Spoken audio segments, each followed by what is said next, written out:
Assalamualaikum. Assalamualaikum. Assalamualaikum warahmatullahi wabarakatuh. Saya Zulfariansa. Saya Hana Saia Cikir. Saya Muhammad Askia.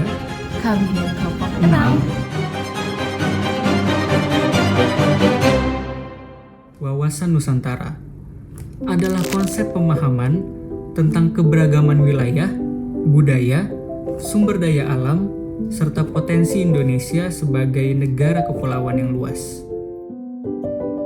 Fungsi wawasan Nusantara meliputi berbagai aspek kehidupan rakyat Indonesia, yaitu ada pedoman, ada motivasi, dorongan, rambu-rambu, pendidikan, pembangunan sosial, pertahanan dan keamanan, kewilayahan, rasa tanggung jawab, melindungi kepentingan nasional, memelihara persatuan dan kesatuan, serta menegakkan kekuasaan. Tujuan wawasan Nusantara adalah mengutamakan kepentingan negara di atas kepentingan golongan, suku, bangsa, dan daerah. Wawasan Nusantara juga ditujukan untuk mengajak masyarakat lebih mengutamakan kepentingan negara di atas kepentingan golongan, suku, bangsa, dan daerah.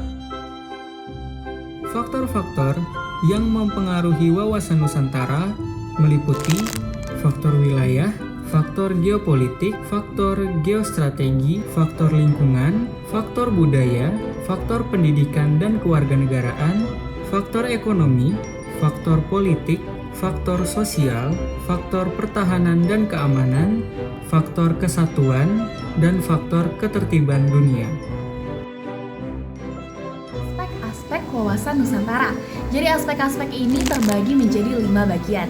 Yang pertama ada aspek politik, ada aspek ekonomi, ada aspek budaya, ada aspek sosial, dan terakhir aspek pertahanan dan keamanan. Unsur dasar wawasan Nusantara terbagi menjadi 3, yaitu yang pertama, wadah. Maksudnya adalah wadah kehidupan dalam bermasyarakat, berbangsa, dan bernegara harus meliputi wilayah Indonesia secara menyeluruh. Dan yang kedua, yaitu isi.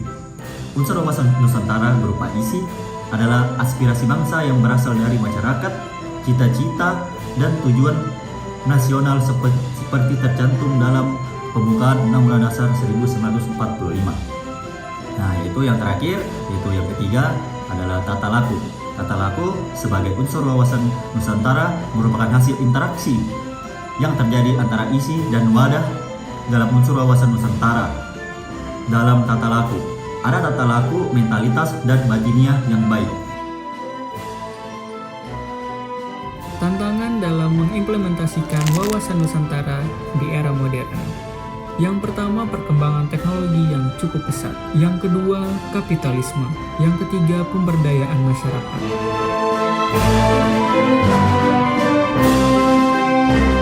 Baik, setelah mendengarkan pemaparan materi dari kelompok kami, bisa kita simpulkan nih teman-teman. Jadi wawasan Nusantara itu ialah sebuah konsep pemahaman tentang keberagaman wilayah, budaya, sumber daya alam, serta potensi Indonesia sebagai negara kepulauan yang luas.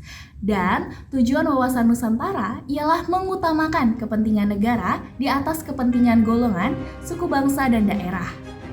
Dengan kata lain, wawasan Nusantara ini penting untuk kita pelajari, kita pahami, dan kita amalkan demi terwujudnya tujuan besar. Itu saja untuk video kali ini. Kurang lebihnya mohon maaf. Barakallahu fikum. Wassalamualaikum warahmatullahi wabarakatuh.